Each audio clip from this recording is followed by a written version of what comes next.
Bismillahirrahmanirrahim. Assalamualaikum warahmatullahi wabarakatuh. Bismillah walhamdulillah. Wa syukurillah ala ni'matillah. Asyhadu an la ilaha illallah wa asyhadu anna Muhammadar Rasulullah la nabiyya ba'da. Allahumma shalli ala sayyidina Muhammadin wa ala alihi wa ashabihi wa mawalah. Wa la haula wa la quwata illa billah. Alhamdulillah kita masih diberikan istiqomah ya untuk konten video hapus riba. Nah, video ini saya tujukan untuk teman-teman di grup Ngopi Solusi Riba dan Advokasi, yang di situ ada pertanyaan yang sangat bagus sekali kita cermati. Dan tentu saja video ini juga untuk para subscriber channel YouTuber Hapus Riba, channel Sutrisno Nur Humaydi, dan teman-teman lainnya yang saya sangat berharap kita bisa berjumpa secara offline, memanjangkan tali silaturahmi di antara kita. Nah, pertanyaannya ini tentang bagaimana menanggapi pesan cinta dari bank. Kenapa kita sebut pesan cinta? Ya, ini kan sebuah komunikasi yang baik untuk mengingatkan bahwa kita punya hutang yang harus dibayarkan. Hutang itu kan sebuah kewajiban. Bersyukurlah kalau ada yang mengingatkan untuk segera bayar utang. Kalau tidak ya berat nanti. Kita harus bayar di akhirat. Lebih mahal bayarnya.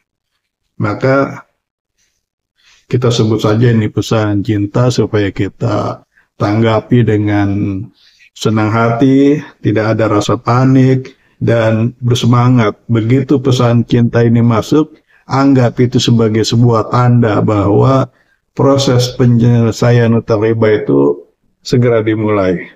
Positif. Nah, ini saya bacakan. Halo, selamat pagi. Bisa bicara dengan Ibu bla bla bla bla. Saya dari Collection Center Bank bla bla bla. Ingin menginformasikan mengenai tagihan Ibu dan statusnya macet. Segera lakukan pelunasan kredit Ibu dengan total kewajiban saat ini sebesar 30 jutaan nih, 30 juta 874.373 rupiah. Lakukan pembayaran sebelum tanggal 16 Desember 2024 nih. Jadi pesan ini baru saja masuk nih kemarin-kemarin ini, dan ini ditanyakan di grup. Apabila sampai batas waktu tersebut, Bapak atau Ibu belum juga melunasi tunggakan kredit, maka kami akan mengambil tindakan tegas. Nah, ini mungkin yang membuat kita panik nih. Ada tindakan tegas nih. Apa itu? Maka kami akan mengambil tindakan tegas. Kami telah menyiapkan proses upaya antara lain, ya, namun tidak terbatas pada tindakan penyerahan penagihan kredit kepada pihak ketiga. Ini seperti ancaman yang halus ya, bahwa penagihan ini akan diserahkan kepada pihak ketiga. Nah, bayangan orang pada umumnya kalau diserahkan ke pihak ketiga, tentunya ancamannya lebih cara penagihannya lebih dahsyat ya, membuat hati berdebar-debar. Pengumuman terbuka di media massa. Nah, ini yang paling ditakuti, takut menganggap ini sebuah aib, tercemar bahwa saya punya utang yang akan diumumkan di media massa. Tuntutan pidana atau perdata maupun tindakan lainnya yang dianggap baik dan perlu oleh bank, di mana segala biaya yang timbul sehubungan dengan upaya-upaya tersebut akan menjadi beban saudara. Wah, ini tagihannya efektif sekali nih untuk membuat tekanan dan membuat kita segera melakukan memberikan tanggapannya. Memang harus seperti itu. Kita harus segera menanggapi pesan tagihan dari bank atau dari siapapun. Jadi anggap tagihan itu sebagai sinyal bahwa inilah awal langkah penyelesaian yang akan bisa kita tempuh daripada berlarut-larut, ya kan. Nah, lalu apa yang harus kita lakukan?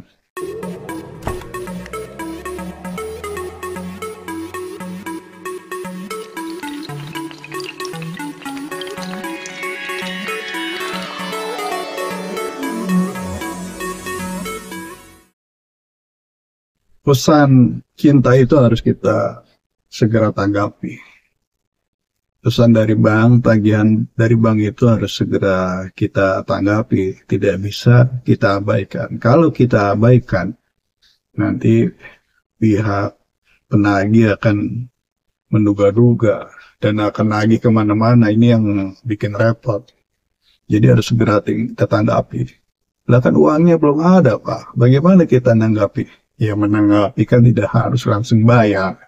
Mau bayar juga uangnya kan belum ada. Tapi kita harus tunjukkan bahwa kita itu punya niat baik untuk menyelesaikan.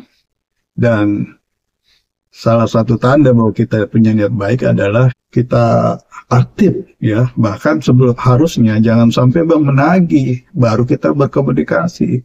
Harusnya sebelum bank menagih, sebelum jatuh tempo tagihan, sudah berasa macet dan tidak bisa bayar, nah harusnya kita sudah mulai berkomunikasi dengan bank.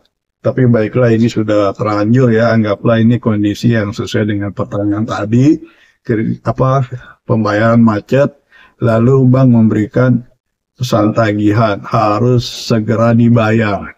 Bahasa banknya kan segitu, harus segera dibayar. Nah lalu apa yang harus kita lakukan? Ya kita tanggapi. Yang pertama adalah kita cek jumlah hutang kita. Kita konfirmasi dulu nih, benar atau tidak apa yang disebutkan oleh bank itu. Pertama, angka hutangnya, jumlah hutangnya itu benar atau tidak. Kita cek sesuai dengan catatan kita atau tidak. Terus yang kedua adalah cek ini banknya benar nggak kita punya hutang dengan bank itu. Jangan-jangan salah kirim, atau jangan-jangan ya bukan kita yang dituju kan. Nah kita cek. Nah untuk mengecek atau mengkonfirmasi hutang itu lebih tepatnya kita cetak slip OJK. Nah di Google itu banyak ya informasi bagaimana cetak slip OJK. Bisa datang langsung ke OJK atau bisa cetak secara online. Di slip OJK itu terlihat daftar hutang kita. Banknya apa saja, jumlah hutangnya berapa, bunganya berapa, kondisi status pembayaran kita seperti apa. Nah, dengan mengkonfirmasi itu, kita bisa melihat kesesuaian antara tagihan sama kondisi kita itu benar atau tidak, sesuai atau tidak jumlahnya. Kalau memang tidak sesuai, ya, jumlahnya tidak sesuai, ada kesalahan, maka Bapak Ibu bisa minta ke pihak bank untuk memberikan rincian tagihan. Nah ini kan salah satu tanggapan juga. Kita minta ke pihak bank, tolong dikirimkan rincian tagihannya bahwa saya akan menyelesaikan. Bahasanya gitu, menyelesaikan. Jangan bilang melunasi, tapi akan menyelesaikan. Yang namanya menyelesaikan tentunya masalah-masalah yang menghambat penyelesaian itu harus diselesaikan.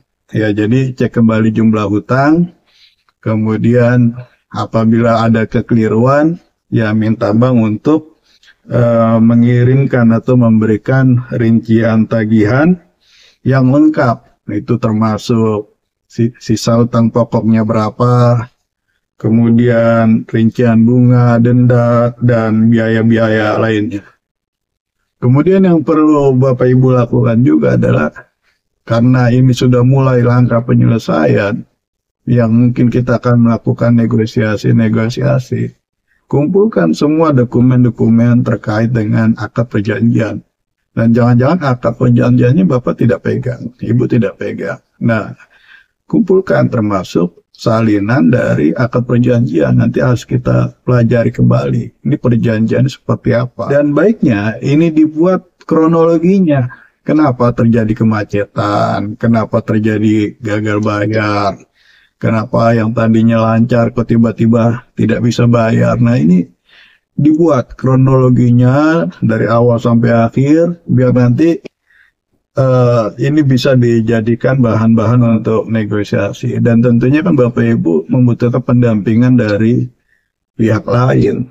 Jangan selesaikan ini sendiri, supaya ada opsi-opsi atau pandangan lain yang membuat kita tidak salah memutuskan sebuah langkah penyelesaian. Dengan adanya kronologi yang dilengkapi dengan dokumen-dokumen ini, ya Bapak Ibu akan lebih mudah mengkomunikasikan. Ya, langkah berikutnya adalah melakukan komunikasi dengan pihak bank.